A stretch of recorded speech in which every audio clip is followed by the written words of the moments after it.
ছোট্ট পরী আলায়না ও জাদুর ফুলের ইউনিকর্ন।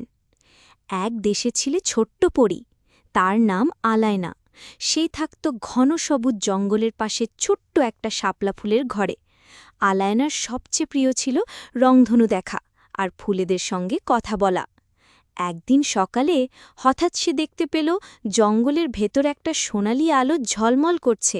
সাহস করে সে সেই আলোর দিকে এগিয়ে গেল।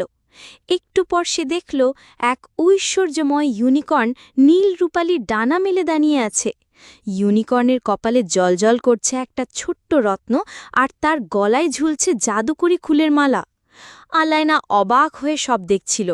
হঠাৎ ইউনিকর্নের মুখে দেখা গেল একটু কষ্ট।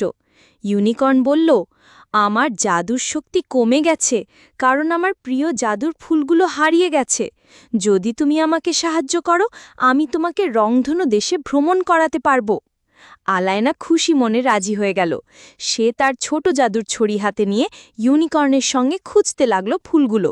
তার ডিঙালো টলমল নদী, পেরোলো ঘাস খরা চলমেলো পাহাড়, আর ছুটল রূপালি ঝর্ণার ধারে। হঠাৎ আলায়না দেখতে পেল একটা ছোট ঝিকিমিকি পাখি কিছু রঙিন জাদুর ফুল নিজের বাসায় নিয়ে গেছে।